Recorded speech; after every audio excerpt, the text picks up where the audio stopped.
Conforme habíamos anunciado, tenemos ya al doctor Paolo Sosa a través de la línea Zoom. Como siempre, es un gratísimo honor conversar contigo, Paolo. Muy buenos días, bienvenido a esta jornada informativa. Te escuchamos, Paolo. Muy buenos días, don Mario, y buenos días a todos los televidentes.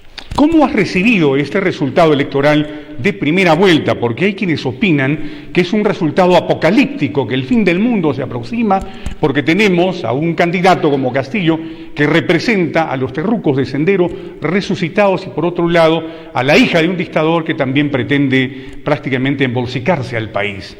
¿Cuál es tu análisis sobre este particular, Paolo? Buenos días, una vez más, bienvenido.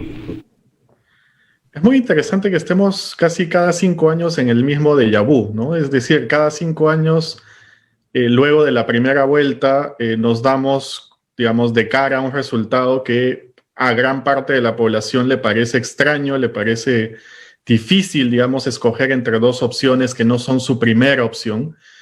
Pero esto es como digo, ¿no? Algo que lo hemos visto ya varias veces, ¿no? No es la primera elección en la que se plantea este término de debate. En algún momento se hablaba de la elección entre el cáncer y el SIDA, ¿no? Entonces, digamos, es parte un poco de los sobresaltos a los que nos tiene acostumbrados el sistema político y la crisis de representación que tenemos, ¿no?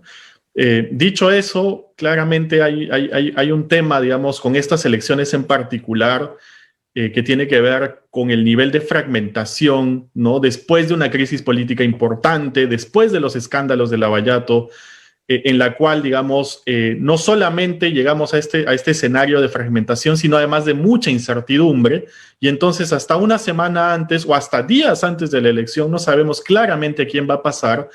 Entonces, cuando despertamos, digamos, el 12 de abril, es muy claro que no solamente, digamos, vamos a tener que ir nuevamente a una segunda vuelta a escoger entre opciones que no necesariamente son nuestras favoritas, sino que también, digamos, es una sorpresa para muchas personas finalmente quienes terminan siendo los dos primeros.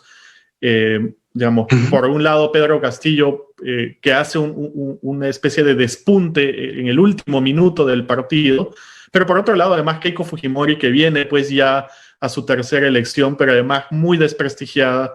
Entonces, eso genera, digamos, este tipo de reacciones. Comprendo que sí, Paolo. Yo me preguntaba, como se pregunta mucha gente, ¿de qué sirven los debates electorados por el Jurado Nacional de Elecciones?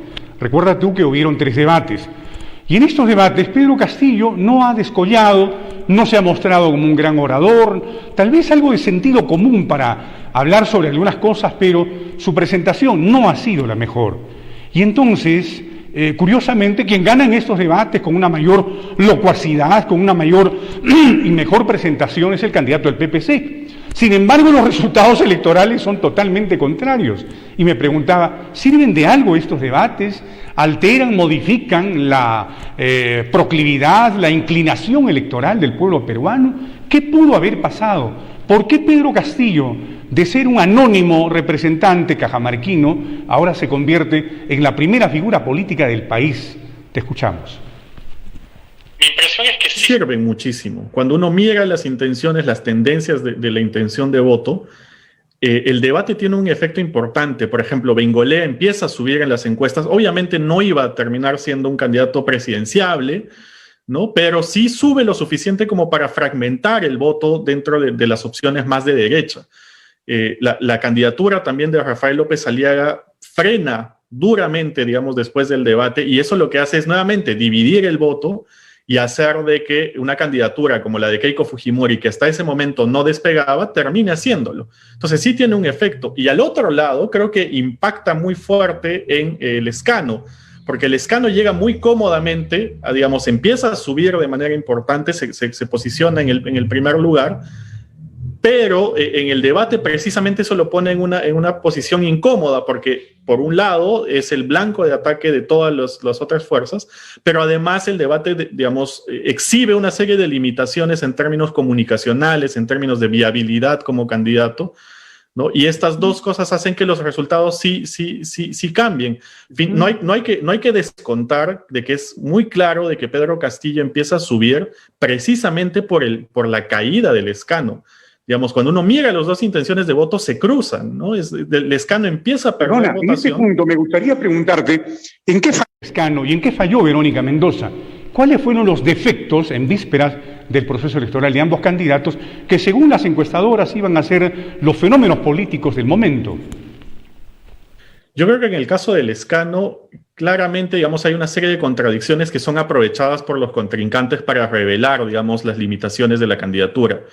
Es un partido, digamos, que viene de la crisis política, que tiene una serie de cuestionamientos, sobre todo por la corta presidencia de Merino, pero además, digamos, que Lescano no termina, pues, de cuajar y más bien es duramente criticado por una serie de declaraciones desafortunadas que tiene, como por ejemplo el tema del cañazo, ¿no? Ha sido muy bien aprovechado por quienes se le oponían.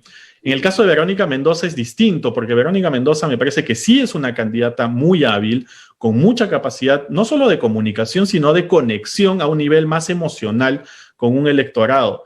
El problema es que su candidatura nunca termina de arrancar. Cuando uno mira la intención de voto en el largo plazo, digamos, por varios meses se mantiene en el mismo espacio, tiene claramente un piso, es verdad, tiene un grupo importante, un 8%, alrededor de un 8% de la población que la apoya incondicionalmente, pero no tiene la capacidad de subir. Y yo creo que ahí sí tiene que ver con las limitaciones, no de la candidata, sino de la fuerza política que la impulsa. Es decir, Juntos por el Perú es pues una organización política muy precaria, que está cimentada sobre una serie de organizaciones con cierta, digamos, con cierta importancia, pero que no puede competir, digamos, en cobertura territorial, en capacidad de movilización, con otro tipo de organizaciones sociales. A ver si te entendí. Verónica no es la que ha fallado la composición y la organización partidaria en el país. ¿Estás diciendo eso? Yo diría que sí, es decir, a ver, hay un límite, obviamente, en el tono discursivo de la candidata, pero cuando uno mira, por ejemplo, el votante promedio de Verónica Mendoza, y esto es un poco más análisis estadístico, está incluso más a la izquierda que el votante promedio de Pedro Castillo. Empata muy bien con ese sector. El problema es que no tiene la capacidad de pasar al otro lado. Hay algo que hay que tomar en cuenta. Cuando vemos el mapa electoral, hoy se quiere hacer muchos paralelos entre Pedro Castillo y, por ejemplo, Ollanta Humala.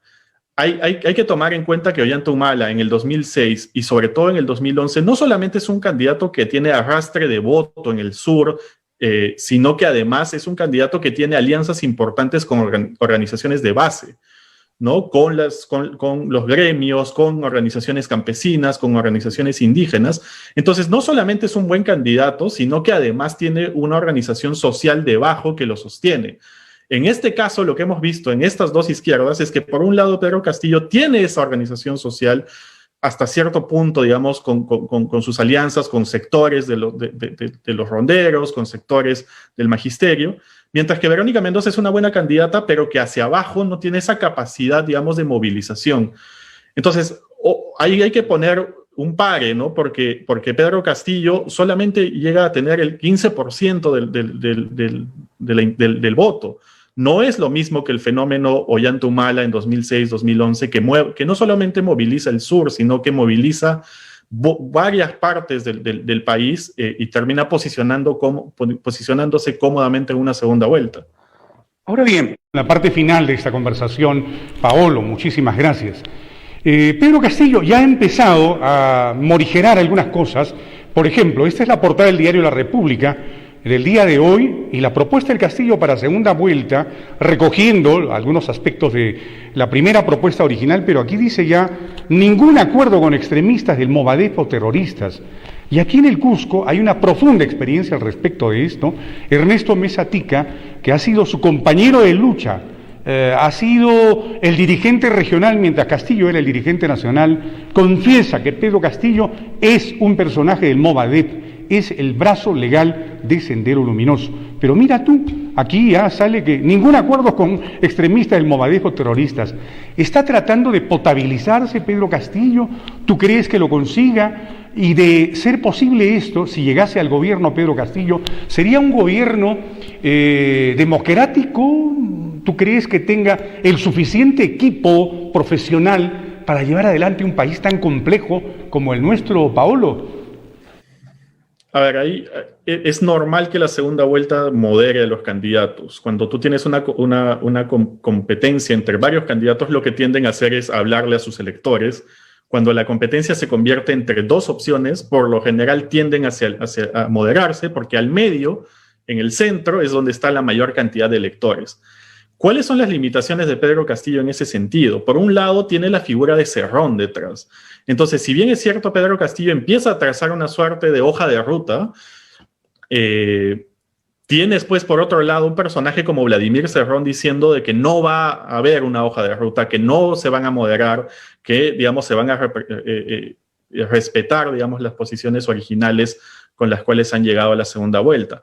Eso es una dificultad importante porque entonces finalmente quién es el candidato presidencial, quién es el líder, eso puede generar una serie de cuestionamientos.